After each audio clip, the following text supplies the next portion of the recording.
Bonjour à tous et bienvenue ce matin. On va faire un clin d'œil au chef de l'État, lui qui a soufflé sur cette 90e bougie. Allez donc savoir tout ce que les uns et les autres ont pu envoyer comme souhait.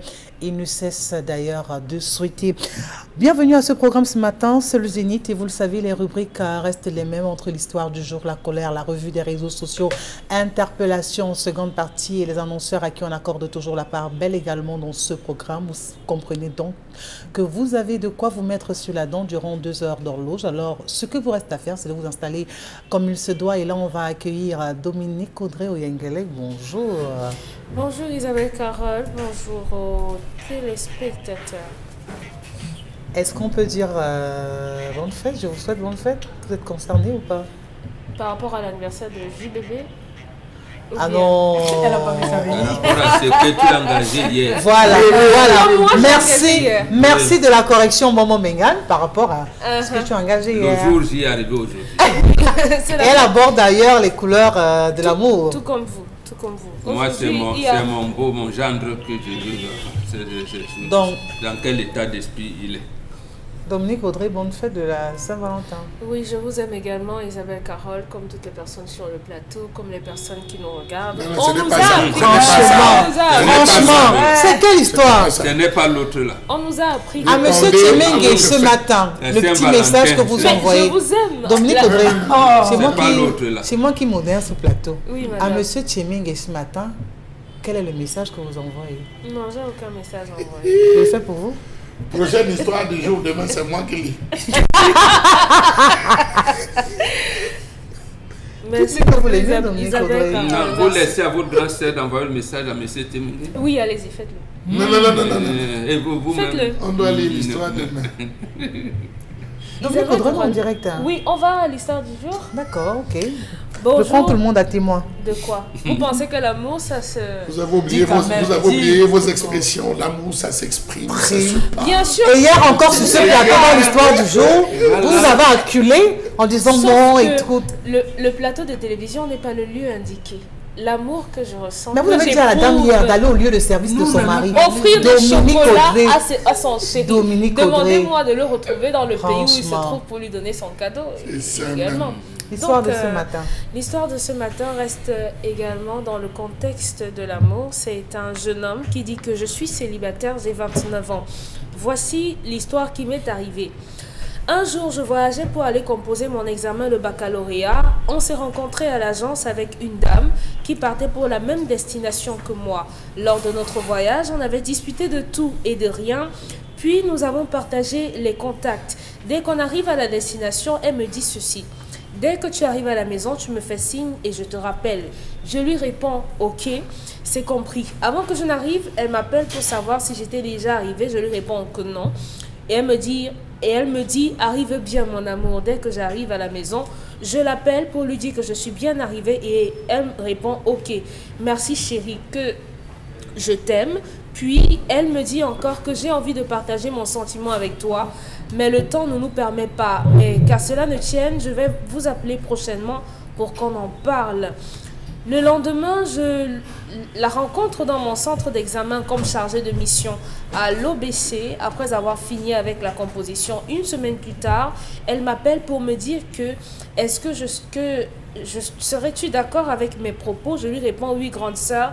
Elle me dit tu n'as pas à m'appeler grande sœur, mais plutôt bébé.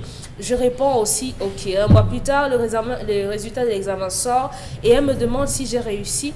Je lui réponds que oui, j'ai réussi mon bac F4BA validé. Elle me dit félicitations mon amour, je t'aime. Puis elle me dit de préparer l'ancêtre de Douala. Je lui réponds je n'ai pas d'argent. Elle me dit je te fais un dépôt électronique et elle m'a envoyé la somme de 100 000 francs CFA pour m'aider. Je lui ai répondu merci B. Comme nous sommes toujours ensemble, un jour, je lui envoie un SMS que je suis définitivement admis à l'INSET de Douala. Elle me dit merci bébé, toutes mes félicitations. Je lui réponds merci. Dès que la rentrée approche, elle me dit qu'il faille qu'on voyage pour la ville de Douala pour préparer la rentrée et elle me dit qu'elle va se charger de tout. Je lui réponds ok, je t'aime, tu seras la mère de mes enfants et elle répond répond aussi « Ok, papa ». Dès que nous sommes arrivés à Douala, elle a loué une chambre de 190 000 francs l'année, puis elle a acheté tout le nécessaire. Une semaine plus tard, elle retourne sur son lieu de service. Elle a pris ma responsabilité pendant 5 ans à l'école normale. Elle me demande si c'est possible à présent qu'on organise notre mariage juste après mon affectation. Je lui ai répondu d'accord. Elle me dit je vais beaucoup prier pour qu'on t'affecte dans la région du Nord pour qu'on puisse être ensemble. J'appelle mes parents pour les informer de tout, mais mes parents aujourd'hui me disent non. Ils me disent que je vais épouser une femme du village. 3 mois plus tard, elle m'appelle et elle me dit qu'elle est nommée proviseur quelque part. Voilà, quelque part. Proviseur, c'est tout. Oui, voilà. Je lui réponds dans l'établissement. Mes félicitations, ma chérie. Elle m'aime beaucoup, je l'aime également, mais elle me dépasse en âge. Elle a 38 ans. Moi, j'en ai 29. Jusqu'à présent, nous sommes ensemble. J'aimerais bien l'épouser, mais mes parents me disent non. Qu'est-ce que je peux faire? Aidez-moi. Notre relation a duré autour de 5 à 6 ans. Ça tend vers la 6e année. Et j'aimerais vraiment faire ma vie avec cette femme qui a fait de moi l'homme que je suis aujourd'hui. Mais ma famille est totalement contre. Quand ils n'ont pas été capables de me payer ma pension après le baccalauréat. Donc, c'est cette femme... Voilà. Une sorte d'amour impossible, selon la famille. Charles, mais vous ne dites rien là. Vous devrez parler, vous ne dites rien. On a dit. Parce que là, on a dit. La différence d'âge, non, il a 29. Écoutez, il a mal posé le problème. Elle a 38 ans. Il a mal posé le problème. La vérité, c'est qu'il n'aimait pas cette femme. Il n'aimait pas. Il est allé parce qu'il avait besoin d'un soutien. Il avait besoin d'un soutien. Au départ. Au départ. Voilà. Pendant les 4 années de vie avec cette femme, il n'était derrière elle que pour ce qu'elle avait à lui offrir. Oui. La preuve dans toute l'histoire, ce n'est que lorsqu'on a parlé du concours de l'inceste qu'il a dit B.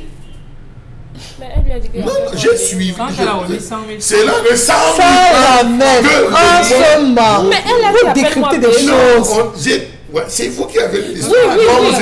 Oui, c'est après les 100 000 francs que le premier mot B est sorti.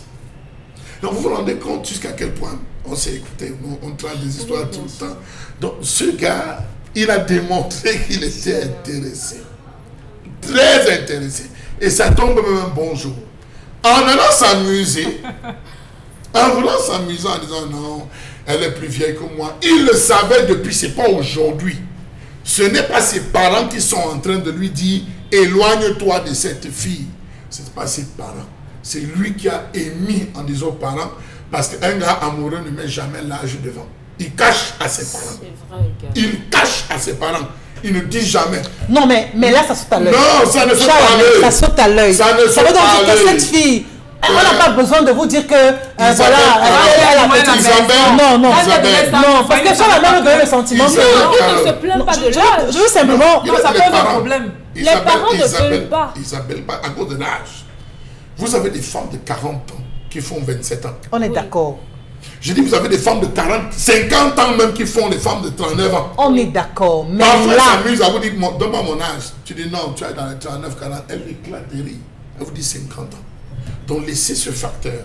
Un gars qui vraiment aime une fille, et sachant que, en disant à ses parents que la fille, c'est à tel âge, ça peut être un clivage, ça peut être un obstacle, il cache. Donc, c'est lui qui sort l'idée de mariage. Le gars s'est rendu compte, et c'est important qu'il faut qu'on le dise, qu'il n'avait plus rien à sucer.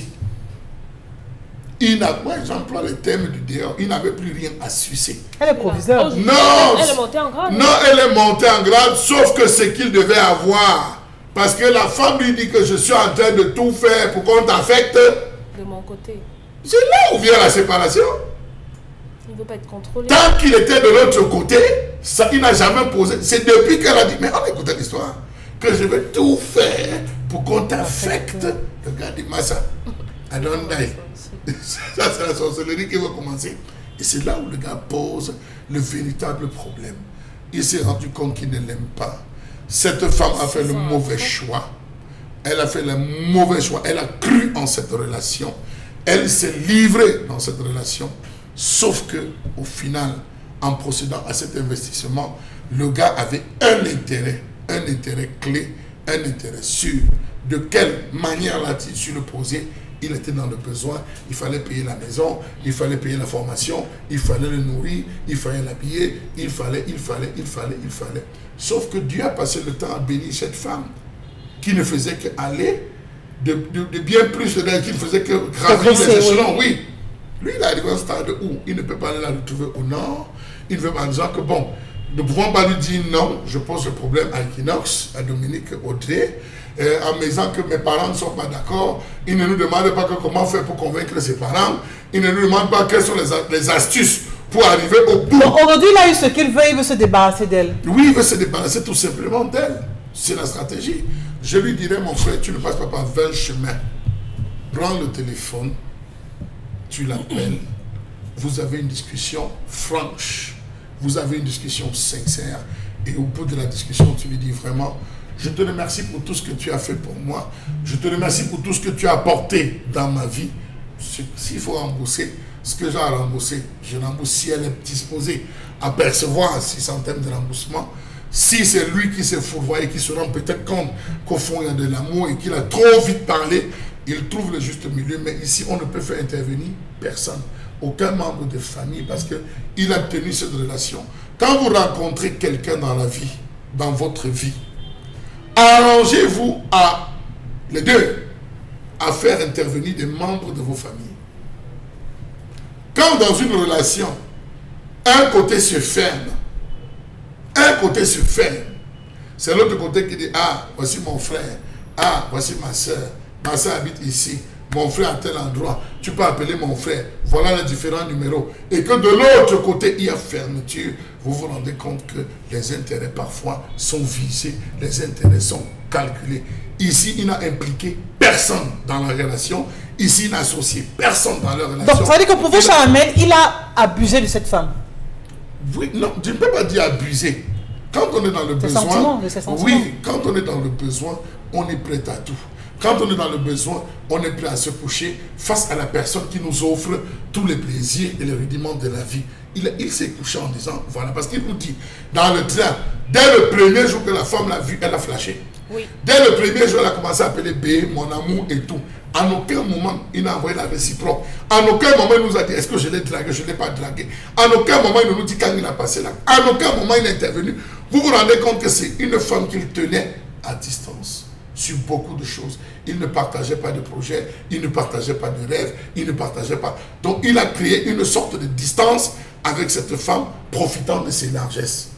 Or, une femme rendue va dire, mais attends, donne-moi le numéro d'un de tes frères que je peux appeler, chez qui je peux me plaindre. Donne-moi le numéro d'une de tes soeurs que je peux appeler, chez qui je peux me plaindre.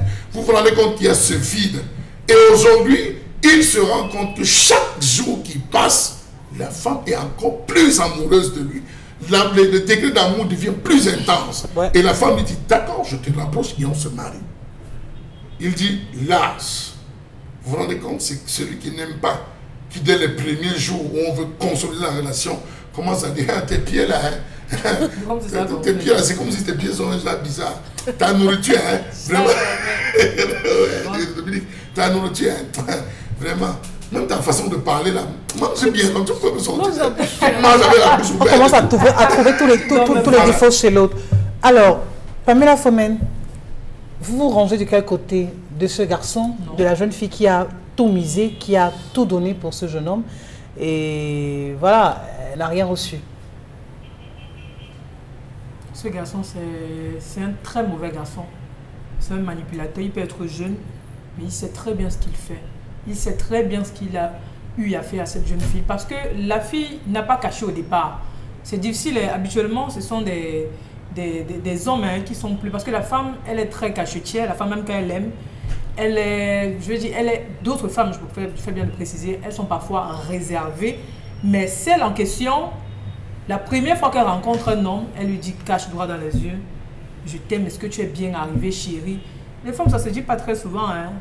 Elle va peut-être faire un bon mets, elle va peut-être bien laver ta tenue, ou bien faire un bon repassage, mais te le dire de vivre et voir, ça sera un peu difficile. Donc, au départ, l'homme savait déjà que la fille est intéressée par lui.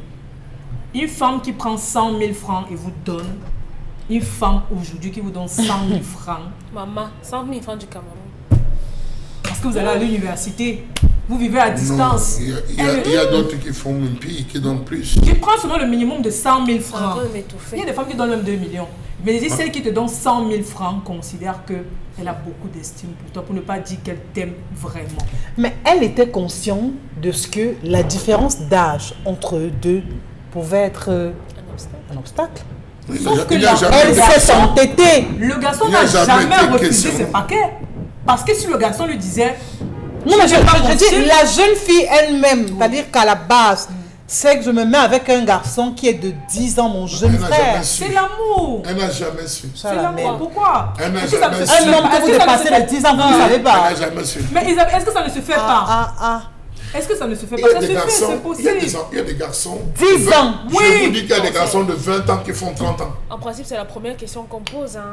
Non, elle ne savait pas. Donc elle n'a jamais changé la carte d'identité, dont les deux ne sont jamais changé de carte d'identité ou bien je ne sais pas. Ça peut pas se retrouver avec un bébé. L'homme, ce garçon, il connaissait. Parce que quand vous ne voulez pas que quelqu'un vous le demande, il vous donne quelque chose. Quand vous refusez une fois, deux fois, il peut comprendre que non, vraiment, cette fille ou alors ce garçon n'est pas intéressé. Quand vous prenez sa chose, elle vous dit d'accord, vous avez eu le bac, je vais vous louer une chambre à l'université, elle vous donne 5 000 francs. Vous acceptez, après elle revient, vous paye une formation, vous acceptez. C'est pour dire que vous êtes avec elle. Mais ne revenez pas après 10 ans ou bien 5 ans, vous lui dites que non, votre parent a fait. Non, ça veut dire que vous avez déjà eu ce que vous voulez. Maintenant, vous voulez vous débarrasser d'elle en prenant le prétexte que votre mère ou votre père a refusé de ce qu'elle n'est pas une femme de votre village. Ça ne s'explique pas. Vous ne voulez pas d'une femme. Au départ, ma chérie, tu n'es pas mon style de fille. On ne peut pas m'acheter avec de l'argent. Je ne suis pas intéressée par toi. Je suis mariée, je suis en couple. Ça ne peut pas fonctionner. Aussi simple que ça. Ce que la femme ne serait pas venue aujourd'hui poser le problème. Parce que le gars lui aurait dit au départ que je suis en couple ou alors je ne peux pas fonctionner avec une fille plus âgée que moi. Ça aurait été différent. Mais le gars est resté jusqu'à ce qu'il a fini sa formation. Parce qu'il n'entre même pas dans les détails. Ou alors la dame n'entre pas dans les détails en lui disant qu'elle a même nourri le monsieur. Quand il était malade. De lui, voilà. Donc, le monsieur s'est bien servi de cette jeune fille. Aujourd'hui, il vient dire que ses parents n'ont qu'il prenne cette jeune fille, qu'il appelle comme un homme et qu'il dise que vraiment, je suis fatigué de toi, on ne se sait pas, qu'il laisse les parents où les parents sont. Parce que quand ça commençait, les parents étaient au courant de rien. Les parents étaient au courant de rien. Donc c'est un faux prétexte de dire, mes parents s'opposent à cette relation parce qu'il y a une différence d'âge entre nous.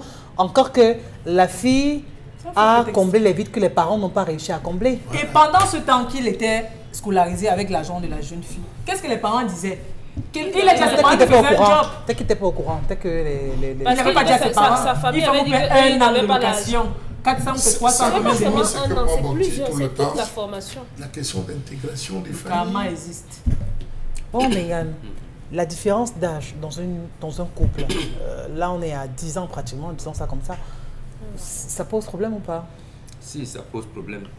D'abord, de manière classique, si un garçon a le même âge que la fille réfléchit plus que ce garçon-là. Même si on a déjà dit 29 ans, elle avait une fille de 29 ans, la fille a une longueur d'avance sur lui qui a 29 ans. Généralement, c'est comme ça. Maintenant, elle a 10 ans de plus, ça veut dire qu'elle aura 2 longueurs d'avance sur cela. Ça, c'est établi. C'est établi comme ça. Pourquoi? Parce que de manière biologique, la fille, peut-être on ne vous l'explique pas généralement, quand la fille commence à voir ses menstrues, elle devient, j'allais dire quoi, plus développée sur le sens de la propriété intellectuelle et tout, parce que elle sait désormais qu'elle porte le monde, ou alors même si elle ne sait pas, mais elle sent en elle une lourde responsabilité. Je peux me salir en public. Je peux. Le garçon, lui, à 14 ans, 14 ans, il gambarde là, il n'a pas de truc. Et sa sœur, qui a le même âge, commence à voir le monde d'une autre manière. Voilà, c'est que, j'allais dire quoi, qu'on peut expliquer de manière biologique. Mais il y a des choses beaucoup plus complexes que cela. Mais pour ce garçon, il n'a pas aimé cette fille. Il ne l'a pas aimée. Il ne l'a pas aimé. Au départ. Oui, il ne l'a pas aimé. Mais après, peut-être que après, il a commencé à peut-être avoir des sentiments pour elle. Non, même là, Et justement, c'est ça qui, moi, m'énerve un peu à son égard. Il n'a même pas appris à l'aimer. Voilà. S'il avait appris à l'aimer, ils auraient eu peut-être un enfant. Oui. Ah bon? Oui. Il n'a Donc, pas appris. vous avez le sentiment qu'il utilisait toujours des préservatifs. C'est un petit bandit. C'est un petit bandit. Oui. C'est un petit bandit. Il a dit, ah, mais autour du train, j'ai rencontré ma chance, je vais en profiter. Mais la chance pour lui, c'est l'encadrement matériel et financier dont il bénéficiait. La fille commence à t'appeler bébé. L'appelle, tu ne réfléchis pas. Tu ne te dis pas que l'histoire s'il risque d'être Ngangkong demain. Est-ce que ça va vraiment m'amener? Le gars se disait, bon, même lors des premières rencontres, il pouvait savoir que la fille est plus âgée que lui. Et en plus, il faisait des échanges. Lui va faire le baccalauréat. Est-ce que la fille allait faire quoi? Voilà, il savait également si la fille était déjà enseignante ou pas, ou avait des trucs. Et là, la différence d'âge, il devait comprendre tout de suite que c'est pas... Voilà, même s'ils n'avaient pas parlé expressément, mais ils savaient déjà que... Mais elle travaille déjà. Moi, petit bonhomme, je vais au bac. Elle est déjà en situation de travail, en situation professionnelle accomplie. Et un tel engagement, non, il n'a pas appris à l'aimer. Jeune homme, laisse-nous les choses que papa a dit, que papa n'a rien dit. Rien. Papa n'a rien dit. Rien. Donc décide-toi. Si tu ne veux pas continuer comme tu sembles le dire ici, tu prends ton courage, tu le lui dis. Mais en le disant, tu traînes une partie de malédiction en toi. Ah oui. Sache-le. Jusqu'à ce point. Oui. Oui. Justement parce que les gens pensent que on nous dit qu'on a dit non. Vous aurez... Elle va verser les larmes en se rappelant de tout. Parce qu'elle l'a fait par amour, justement. Et c'est là où je vous parlais justement l'autre côté de la femme. Parce qu'on vous dit qu'on ne monte pas sur n'importe quelle femme. Quand elle va se dire, voilà, elle pleure, elle va pleurer. Et tu vas faire pleurer une jeune fille. Dans le commun, le commun des mortels va considérer la fille comme, dis donc, toi-même, tu faisais un enfant comment? Non. C'est là où le sens de l'amour sera rectifié par la nature. C'est-à-dire, ça va retomber sur toi, tout ce que tu as fait là, comme méchanceté. C'est comme ça que la nature va l'enregistrer. Va enregistrer que tu es un garçon méchant, tu es un profiteur, et tu risques de gâcher la vie d'une fille aujourd'hui qui a eu des propositions, mais elle a dit, j'ai mon petit, même j'ai choisi, là où tu es. Donc, voilà ce qu'à toi tu t'attends. De l'autre côté, moi je te conseillerais de l'épouser. Même sans amour. On apprend à aimer. Il n'a pas pu. Parce que même la peur, parce que c'est lui qui a envoyé l'histoire. Il faut bien qu'on le sauve. Mais là, est-ce qu'il ne sera pas en train d'épouser une femme par reconnaissance? Par reconnaissance, c'est-à-dire que ce n'est pas avec le cœur, mais vous vous dites, vraiment, je suis obligé d'épouser cette femme, on a tout construit ensemble, elle m'a aidé, elle m'a épaulé, elle m'a. Par conséquent, c'est ce qu'il ne faut donc pas faire, c'est ce qu'on appelle la complexité. Vous êtes au carrefour entre la malédiction qui risque de vous mettre dans une vie, d'abord une vie sentimentale très instable. Tu n'aimeras plus jamais les filles moins âgées. Tu es porté vers les filles qui sont mûres. Tu tomberas la prochaine fois sur la femme de quelqu'un ou sur une fille qui a divorcé, qui a des enfants. Voilà, c'est comme ça que la nature règle le problème. Donc il faut les connaître. À ce moment, tu te résignes donc à dire, bêta, j'aime cette femme qui a. Quitte à gérer les problèmes de couple plus tard. Mais Bob, dans toute l'histoire, même à aucun moment, il n'a dit que cette femme avait de mauvais comportements. Voilà. Voilà une femme porteuse de chance. Voici une femme qui cherchait à l'élever. Le regard des autres, et c'est pas ce qui craint aujourd'hui. Ce n'est pas le ses amis, sa famille, vraiment de dire que tu as épousé une femme de tel âge et tout ça. Il pourra citer le nom d'un président. Il y a un président quelque part. Isabelle Caron. Mais ce n'est pas ça. Il y a des femmes qui, quel que soit l'or qu'elles vous donnent, il y a un défaut en elle Oui. qui vous repousse. Elle peut être très impulsive. Pour rien, c'est des propos discourtois, des propos mal pensés qui sortent. Pour un peu, ça peut être l'alcoolisme. Pour un peu qu'elle boit, elle se met à dégamer. Elle dit du n'importe quoi. Quel que soit le bonheur à supporter, après avoir parlé, ça repousse. Mais en aucun moment dans l'histoire, il n'a reproché. Voilà une femme extrêmement positive Tout à qui fait. lui dit, je vais te porter. Tu fais le bac? Non, fais l'insecte. Prépare l'insecte. Ah, j'ai une insecte. Elle a pris la chambre. Voilà une femme, comme je vous disais, qui prend son gars et dit, regarde, tu vas passer le concours de la police. Même comme gardien de la paix, tu vas passer. Elle lui fait le dicté chaque soir. Elle lui fait le calcul mental parce qu'elle veut la mener. Et c'est ça ce qu'on appelle les femmes pourvoyeuses de richesse. Voici une bonne femme. Je suis sûr que dans les messages, vous allez voir les gens vous demander, avoir le numéro. La fille. Oui. Donne-nous le numéro de cette fille parce que c'est parce qu'elle faut avec toi. Non, il a péché. Il a péché. Il a péché beaucoup. Il peut récupérer ça, il peut rectifier. On apprend à aimer. Et donc, en te disant, entre la malchance ou alors que je peux, pourquoi ne pas prendre? Parce qu'en fait, c'est l'harmonie qu'on recherche, mon fils. Apprends à aimer cette femme et à lui rester fidèle. C'est tout. Parce que de toutes les manières, elle sera ménopausée avant toi. Donc, tu as le temps. Apprends à lui rester fidèle. On reste fidèle à ce genre. C'est le genre de femme que même si maman dit que tu as épousé ta mère, tu dis, maman, comme tu vois, je vous avais caché. J'ai une dette. J'ai une dette, maman. S'il te plaît, accepte-la. C'est elle, c'est elle, c'est elle. Elle deviendra la complice de maman. Il y aura des enfants. Elle sera ménopausée avant. Laisse l'autre là, mon fils. Va l'épouser. Waouh. Dominique Audrey, l'amour est aveugle quelquefois, n'est-ce pas? Sourd et muet. Par conséquent, on peut se laisser aller, se laisser bercer.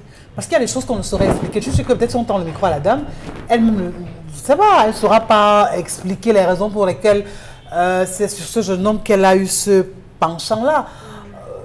Parce que forcément, ce n'est pas le premier homme qu'elle rencontre dans sa vie. Je ne pense pas que c'est lui qui l'a déféré, mais elle estime que voilà, elle aime énormément. Vous pensez que vous tombez amoureux en ayant vu quelqu'un qui partageait la moto avec vous? Oui. Ou le taxi? Oui. Comme ça? Même sur Facebook, vous tombez amoureuse. Moi, je connais des Non, gens qui vous sont tombez mariés. après avoir... Dominique Non, Audrey, c'est je connais des gens qui sont mariés, ils se sont rencontrés dans un taxi. Oui, oui. Et ils sont mariés aujourd'hui. Je dis, ils se sont rencontrés dans un Mais taxi. attendez. C'était même pas un voyage pour dire qu'on a fait 4 heures de Mais temps. ils Voilà. n'ont pas quand même dit je t'aime ou la combien. dame... Non, mais je veux dire qu'ils se sont rencontrés dans un taxi. Ça veut dire que ça va tellement vite. Vraiment, en amour, on ne sait pas le jour, l'heure, le moment, le lieu et tout ce qui va avec aussi des fois. Il y a des relations amoureuses que vraiment, quand les deux vous disent comment ils se sont rencontrés, vous tombez des nues. Parfois, vous voyez même quelqu'un qui ressemble à votre mère, votre défunte mère. Ça parle. Parfois, c'est le nom qui vous fait Parfois, commencer c'est le nom à... qui vous fait. Dès qu'elle vous dit, je m'appelle Dominique tel... Audrey, ne jouez pas aujourd'hui, c'est le jour que vous célébrez. Franchement. Non. Et vous Non, maintenant, vous allez me dire que pour l'amour, il y a une tenue qui va avec, un jour qui va avec. Il y a des gens qui vont à la boutique et rencontrent l'amour.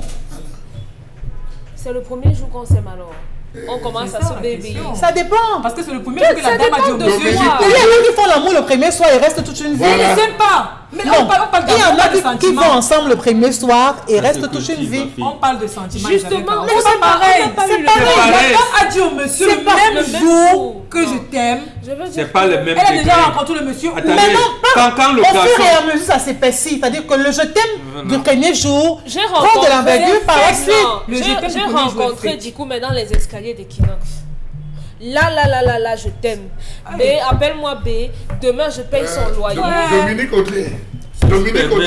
Si ce n'est pas le désespoir Dominique qui animait Audrey. la dame, je ne peux pas comprendre. Ça ne s'explique Dominique pas. Audrey. Oui, monsieur. Chez les Bantous, il y a 3 facteurs qui déterminent une relation Oui.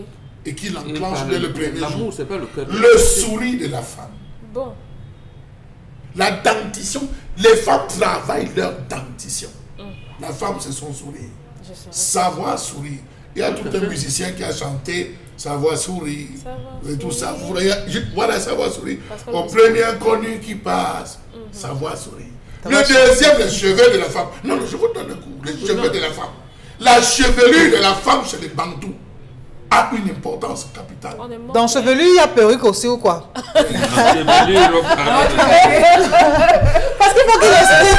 Oui, il faut qu'il explique parce qu'il parle de chevelure. Non, pas de Non, chevelure. non. Une Parce que là, il va dire que c'est... Non, alors, c'est toujours cheveux et tout Non. ça. On n'a pas dit quoi. On a dit chevelure. Beaucoup de Non. gens, de nos parents jusqu'à notre génération, on vous proposait une fille, vous venez, vous l'aimiez, justement parce qu'il y avait des critères. Elle se veut comment les afro à notre époque ou tout ça. Déjà vous disiez maman, merci. Merci, merci vraiment Bengane. On reste avec Charles Amel, on parle de naturel. Charles.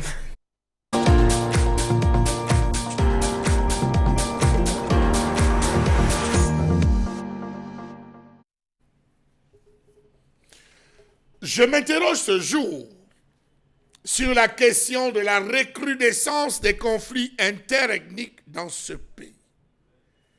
Du virtuel au réel, peut-on dire. Méconnaissance historique, mauvais découpage administratif, roubladise des élites, 3 points d'interrogation, 4 points de suspension à la ligne.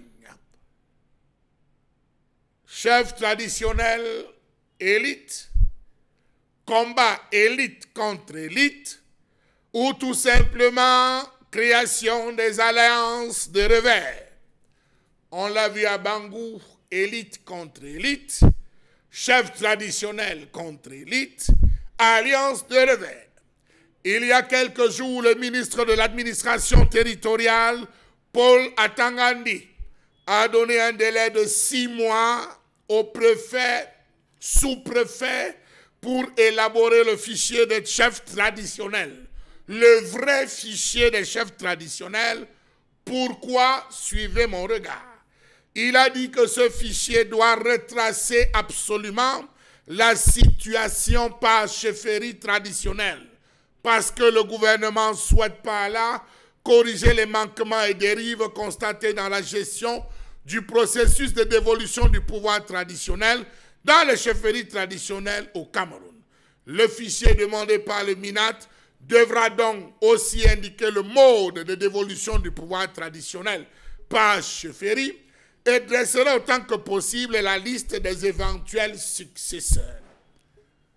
Beaucoup de traditionalistes ont lancé cette phrase « à quelle heure ?» Que peut-on entendre ou entend-on lorsqu'on parle depuis peu de conflits interethniques?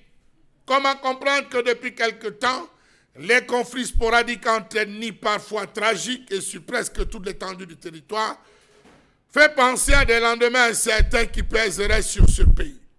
Savez-vous que les premières tensions remarquables entre les ethnies dans ce pays remontent au début des années 1990, année qui coïncidait avec la fin de l'ère du parti unique, après celle de 1977 où on sortait fraîchement des questions du maquis. Comment comprendre que depuis l'avènement de la démocratie multipartite, les conflits interethniques ont gagné en vitalité et en intensité? Savez-vous que le Cameroun compte plus d'une vingtaine de foyers potentiels de conflits répartis entre le littoral et le sud-ouest, le centre et le sud, le nord, le nord-ouest et l'ouest? D'où la bienvenue à cette décision du MINAT. Quelles peuvent être les causes de tels débordements dans ce pays baptisé Afrique en miniature? Rappel des faits. Conflit permanent entre les Fulbe et les non-Fulbe dans le nord du Cameroun. Septembre 2018. Conflit entre les Banyangui et les Mbororo dans le nord-ouest qui avait fait 13 morts.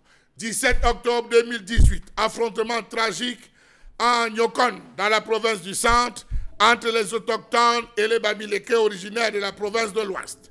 Saint-Mélima en 2004. 2005, conflit entre les Mbaya et les Fulbe à Menganga. 2006, conflit entre les Bangam et les Bamenya. 2006, la ville de Kiosi, elle, s'est embrasée. Janvier 2007, un accrochage entre pêcheurs fut à l'origine des affrontements entre Kotoko et Mousgoum. 9 octobre 2018, conflit entre les Bafour et les Mbororo à Manfi. 9 et 15 août 2021, 8749 personnes se sont déplacées vers le Tchad. 12 569 personnes ont effectué des mouvements internes. 40 villages ont été incendiés. Un arrêté préfectoral a porté création d'un comité ad hoc pour règlement d'un conflit. Et il y a peu de temps, 30 villageois, dont des femmes et des enfants, ont été tués à l'ouest Cameroun à cause d'un conflit entre les ennemis Oliti et Messaga École d'Akwaya. Plus récemment, il y a eu un autre conflit entre Tika et Bamoun à la suite d'une visite du sultan de Bamoun. Trop de crises. Trop de crises. Une autre crise encore, celle de Paul Gay, entre la frontière du Tchad et le Cameroun, où il y a encore eu une razzia, on a incendié. Il était temps, je pense, c'était le moment où l'État devait se rasseoir et se poser les véritables questions. Nous sommes tous frères, partant du Cameroun jusque dans le Nigeria. Nous sommes tous frères, partant du Cameroun jusqu'au Tchad. Nous sommes tous frères, partant du Cameroun jusqu'au Gabon. Nous sommes tous frères, partant du Cameroun jusqu'en Guinée équatoriale.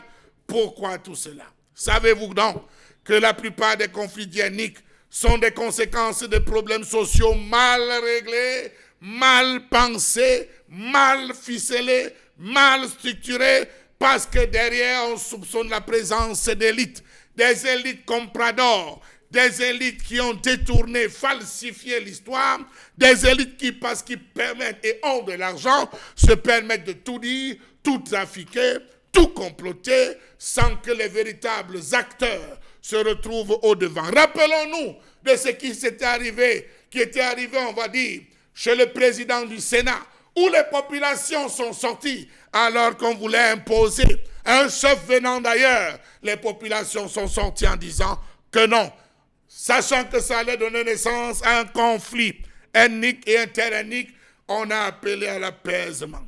Les élus du Cameroun sont des vecteurs de la dislocation de l'État parce qu'elle exporte ou envenime les clivages interethniques à des fins personnelles, l'avait déclaré le professeur Charlie Gabriel Mbok dans ce qu'il avait appelé le pouvoir public qui tire ouvertement avantage du désordre provoqué.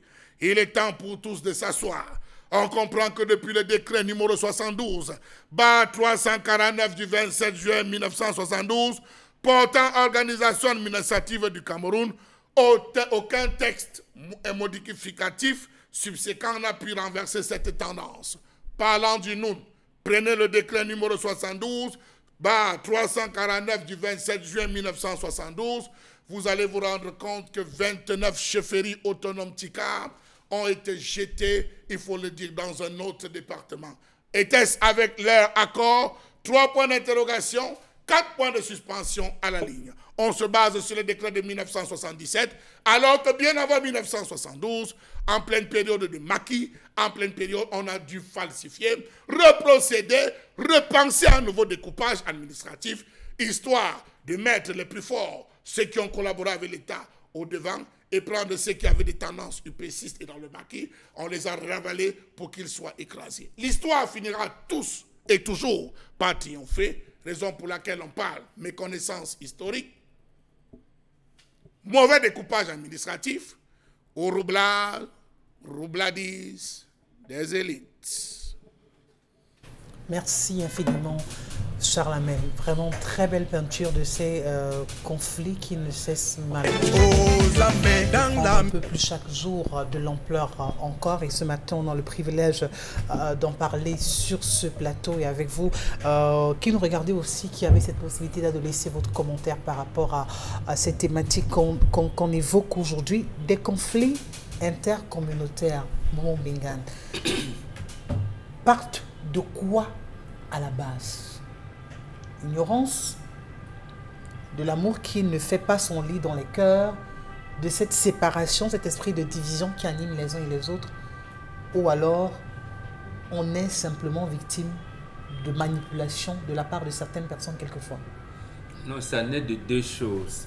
D'abord, la nature humaine en général, elle fait des conflits, même 2 jumeaux ou 2 jumelles. Vous voyez, c'est toujours ça, même en famille, il y a quelqu'un qui essaie d'encadrer, mais un autre, quand on donne le morceau de viande, il prend ça. Il y en a même, quand on mangeait en groupe, ils crachent sur la nourriture pour que les autres... Non, le conflit, là, c'est inhérent à la vie humaine. Mais le conflit dont parle Charles Hamel, c'est une création.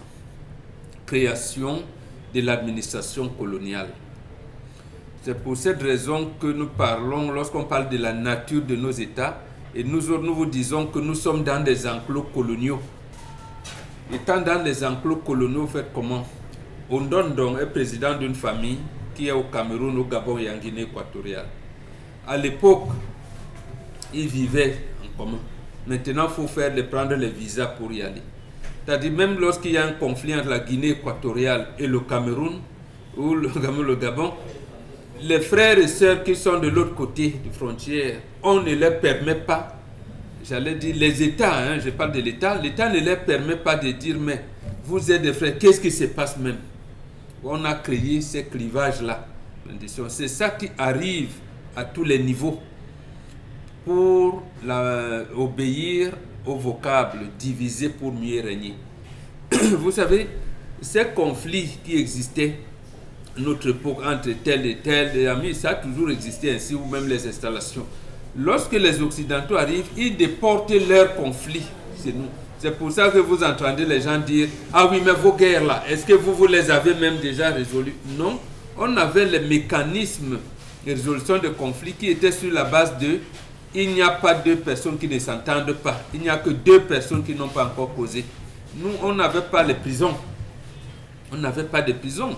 L'Afrique a vécu plus de 100 000 ans sans prison. On ne connaissait pas les prisons. On sait que Dominique Audrey sait que son père, Benga, ne veut pas. Et surtout quand c'est la femme qui vient et dit que, mais papa, depuis là on me dit que qu'est-ce qui se passe? Je m'arrête, je l'écoute, surtout si c'est la femme. Mais on vous a fait croire que les femmes étaient chosifiées et ainsi de suite. Donc ce qui arrive, c'est, j'allais dire quoi? Les Allemands, commençons par eux. Quand ils créent l'État du Cameroun par décret le 1er janvier 1901, ils instituent la chefferie traditionnelle auxiliaire d'administration. Les conflits commencent. Or, ils ont trouvé dans certaines chefferies que je ne noterai pas ici, oui, des familles d'inceste. Bobo avait commis l'inceste, mais on ne voulait pas. On le met en quarantaine. Quand je les vois, donc, je me mets à leur service pour combattre les autres frères en cachant ce que j'ai vu. Et voilà le premier conflit qu'on a eu avec les Allemands. Quand ils arrivaient donc à dompter, ils m'érigeaient en chefferie premier degré. Et Charles Hamel, qui était le chef de la communauté, qui m'avait exclu parce que j'avais commis des meurtres, parce que j'avais commis des incestes, on cherche à le tuer et à le déporter. Quand on arrive, on dira cette chefferie-là qui nous a résisté sera deuxième degré ou même troisième degré. Mais si le village est un peu grand, on dit deuxième degré. Voilà comment ça continue donc pour ces chefferies et pour d'autres. Notamment nous par exemple, le peuple Bassa, le peuple Ka, on a combattu tellement les Allemands qu'ils ont institué en disant ils ne vous reconnaissent pas une autre chefferie. Donc c'est ce qui s'est passé. Pour prendre les deux cas, je vais terminer par là. Oui. Bangou. Parce qu'un chef est upéciste, il accompagne Ernest Moumié, Félix Moumié à Conakry, ainsi de suite. Quand il met là-bas, Bangou revient divisé. Et on ne divise pas seulement Bangou par la chefferie, mais on commence à partitionner les familles qui composent toute la zone. On rattache, si on crée une unité administrative, on rattache à Bana. On crée une autre unité administrative, on rattache à tel. On crée une autre unité administrative, on s'attend à tel. Je parle de ça parce que, pour que les gens comprennent très bien. Et l'autre dernier là, avec le Bamoun et les Tikar. C'est cela, lorsque, entre eux, ils se disaient, mais non, notre fils est parti, ils ont érigé. Bon, ben, pour vous relancer, c'est simplement synonyme de ce que les uns et les autres ne se sont pas mieux appropriés de leur histoire? Non, oui, justement, parce qu'ils ont tué précipitamment les Moumiers. Même Wandje, prenons le cas du dernier entre eux. Si Ernest Wandje était resté vivant et qu'il avait pris le pouvoir, la configuration n'aurait pas été la même. Parce que eux, ils avaient cela dans leur cursus. C'est-à-dire le consensus entre les royaumes et la République. Ici, il n'y a jamais eu de consensus entre le royaume et la République. Vous verrez que même le père de Bobo Dioya, parce que je vais prendre ce cas, pour qu'il vienne régler les problèmes à Banka. Or, les Banka savent qu'ils ont le sultanat qui doit venir, qui est leur père, qui doit régler. Et que les gars des Banka doivent aller à Bangante et à Banga Fokam. Vous voyez comment, moi, un indigène, Bassa, je sais quand même comment c'était organisé. Je peux vous citer les mêmes choses chez les Massa, chez les Mundang, chez les nous, parce que nous, on avait une organisation sociétale. Et, je veux dire quoi, les pouvoirs mystiques, nous, on se voyait, comme il a dit, c'est donc passé que apparemment, les pays Bamileke, les pays Bassa étaient les plus frondeurs pour les dépendants. Il faut diviser. Et au Grand Nord, Aïdio vient islamiser tout le monde. Il veut mettre l'orientation Peul partout. Vous voyez donc comment régler ça, parvenir à un consensus. Les gars, par exemple, à Marwa, Mokolo, ils savent qu'ils ont leurs frères au Tchad, au Nigeria, ou bien de l'autre côté. Vous faites comment? On se trouve comme si on était bloqué, précisément parce que l'État néocolonial ne fait que engager les divisions et les divisions. Ici à Douala, ça l'aide d'un titre. Nous sommes à Douala premier. Pourquoi il y a 3 chefferies de premier degré dans un même arrondissement? Et dans le canton Bassa, un seul chefferie. Voilà, dans le canton Bassa qui est... Ça fait partie des choses qui enveniment la situation, qui embrasent même d'ailleurs ces conflits-là. Absolument, absolument. Parce que pour faire cela, il fallait intégrer les chefs, bon, disons même chefs coutumiers, qui sait que... Ils n'ont pas suffisamment d'expérience pour mieux segmenter ces différentes chefferies. Ils font ça exprès. C'est ce qui se passe à Bangou. Le ministère de l'administration territoriale ne sait pas. Mais il faut diviser. Il faut diviser. Et le sultanat Bamoun laisse aussi ça. Il y a des problèmes à Banka. Alors que sur le plan traditionnel, il doit appeler le chef supérieur Banka en lui disant que mon fils, qu'est-ce qu'il y a là-bas? Et que nos frères de Bangante et de Banga Fokam sont comment? Vous voyez donc que si le sultanat Bamoun ferait ça, les gars de Banka lui disent, hey, dans l'histoire, si c'est comme ça, donc nous sommes rattachés au Bamoun. Donc nous sommes, vous voyez la connexion à l'aide en disant que je risque là de couper la tête de mon frère ou de ma soeur. Tu te calmes. Mais non, et ils font ça avec l'encadrement des élites, vraiment. Une fois, donc je te salue un peu, mon frère. Voilà. C'est une première, ça, je crois que... Oui, là, ça m'a touché et c'est ça même le cœur du problème. Même la succession au sommet de l'État. Si on règle ce problème que la mère vient d'énoncer là, il n'y aura pas de bain de sang à la succession, à l'alternance au sommet de l'État. Dominique Audroy-Yengele, les conflits intercommunautaires, on connaît tous les conséquences. Vraiment. Lorsque ça s'embrase entre deux communautés, ça devient hyper compliqué à gérer. Au-delà des dégâts qui peuvent d'abord être matériels, on a bel et bien des pertes en vie humaine, on a des séparations, on a des divisions. Bref, on est loin de la paix. Comment on gère, notamment au Cameroun, où ça devient récurrent, principalement? Il est question ici de gouvernance. Mbombo dit généralement qu'ils ont mal négocié l'entrée de la République dans les royaumes. Les royaumes dans la République. Voilà. Puisque les royaumes précèdent la République. Malheureusement, ça a été très mal fait. Et à certains moments, on a l'impression, on a une sensation de manipulation des différents camps à côté. Malheureusement, aujourd'hui, vous avez mentionné les dégâts et les principales conséquences. Charles Hamel est allé sur plusieurs années dans différentes localités dénombrer le nombre de personnes qui se déplacent, qui doivent partir de leur contrée par rapport à toutes ces guerres-là. On ne s'en rend peut-être pas compte, mais on pourrait avoir, à l'issue de ces différents conflits intercommunautaires, débouché sur une guerre civile qui sera intenable à la longue. Et ça, les résultats de tout ce qu'on voit aujourd'hui, c'est simplement la conséquence d'une mauvaise gouvernance. Les personnes qui gouvernent ne prennent pas la mesure. On a l'impression qu'on fait une gestion de masse des différentes contrées. Pourtant, chaque contrée a une histoire à elle particulière. Le conflit entre Mosgoum et Arabe Choua a sa propre histoire à elle et les solutions à y apporter ne peuvent pas être les mêmes qu'on va apporter dans ce qui s'est passé à Tika et les Bamoun.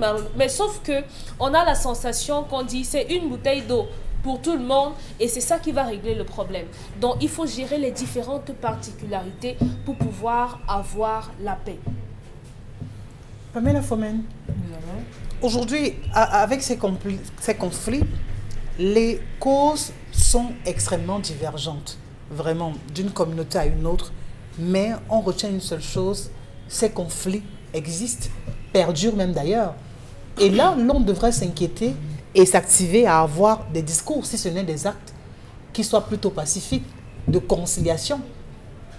Sauf qu'on est fatigué des discours. Chaque jour, c'est un discours qui va découler après un scandale. Je pense qu'on devrait plutôt prôner la tolérance, le vivre ensemble. Ça, c'est important parce que ça peut passer de manière inaperçue, mais ça va se ressentir même dans nos relations. Parce que demain, tu viendras présenter un homme à tes parents ou une femme, on va te rappeler une histoire. C'est-à-dire qu'on ne va pas prôner le sentiment que vous avez entre vous, on ne va pas prôner l'amour qui règne entre vous. On va plutôt se rappeler des problèmes qui ont eu autrefois.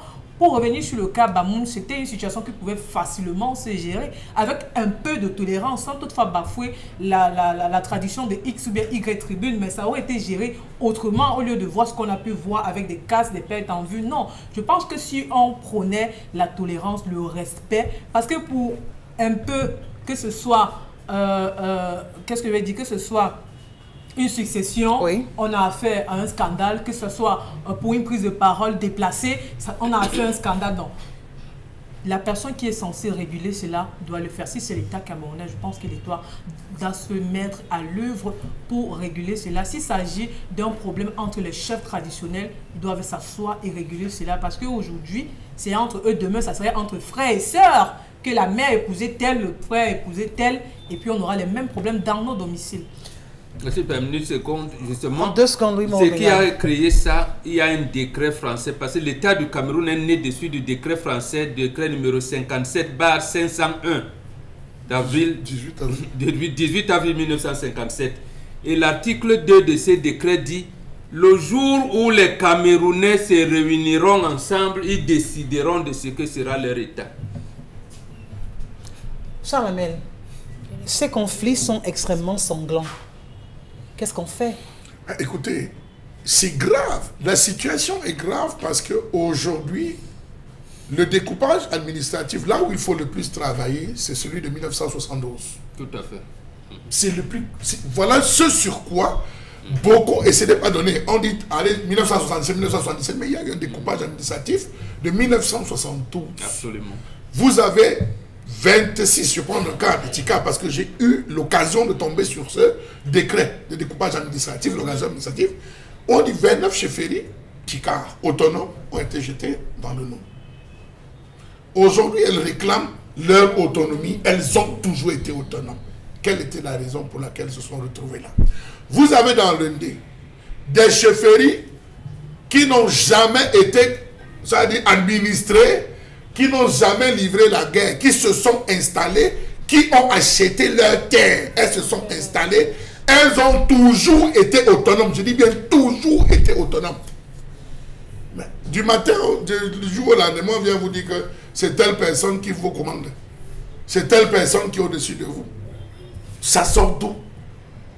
Des familles qui se sont installées en grand nombre et qui ont fait la force d'une zone. Du jour au lendemain, on vient vous dire que mais attendez, et ils sortent depuis le Nil.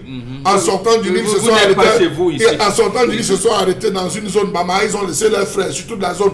Ils vont créer leur village. Ils achètent. Ils avaient la possibilité. Ils s'installent et ils vivent de manière autonome. Un matin, on vient vous dire que c'est elle-là qui va désormais te commander. C'est elle qui va monter. On crée des coups avec les Allemands. On tue, on vient cacher les barbouches et tout. Donc vous vous rendez compte que toutes ces vérités, que vous le vouliez ou non, c'est en train de transparaître, c'est en train de sortir aujourd'hui. Et c'est la raison pour laquelle le MINAC se rendra compte que c'est grave. Vous avez plein de chefs qu'on installe qui ne connaissent rien de l'histoire. Des bébés, je les appelle des bébés au lait. Vous avez plein de chefs traditionnels, des bébés au lait, ils ne connaissent rien. Quand vous arrivez, même ils disent que non, laissez d'abord, il faut que le temps passe un peu, que je découvre l'histoire de mon village. Il ne connaît rien de l'histoire de son village. Et entre-temps, donc, il y a des courtisans très malins qui infiltrent, qui gâtent, qui arrangent Expliquez-moi pourquoi pour toute installation d'un chef, il faut que des ministres. Franchement. Des ministres Pas se de débattent, déplacement. ils sont dans les lieux sacrés, ce sont eux qui vont gérer, qui décident, qui on va mettre chef. On a tout politisé décidément. Mais c'est grave cette histoire. On est même en train de C'est créer. grave. On a créé un village à Yabassi, on a mis le professeur Aurélien Soso. Un Je village qui vous n'existait, un assure. chef qui n'existait pas, on a créé ça comme ça. Ah oui. Vous Vous avez quelqu'un parce qu'il a un peu d'argent, Voilà. il va rencontrer 2 ou 3 sous-préfets, les autorités, on procède à un découpage administratif. Voilà. Imaginez, on le même chef. Imaginez. Mais c'est grave, vous ne vous rendez pas compte. Et vous avez bien fait de le dire. Ça peut déboucher véritablement. Si le ministre, si l'État n'aménage pas ça, ça va déboucher à quelque chose de très grave. Merci à vous, Charles Hamel. On n'est pas en conflit ici, bien au contraire. On essaye à notre niveau de pouvoir trouver des moyens, trouver des solutions, trouver des pistes. Raison pour laquelle on vous invite, vous aussi, à émettre des solutions, à envoyer vos réactions par les différents codes d'accès qui s'affichent au bas de l'écran. À tout de suite.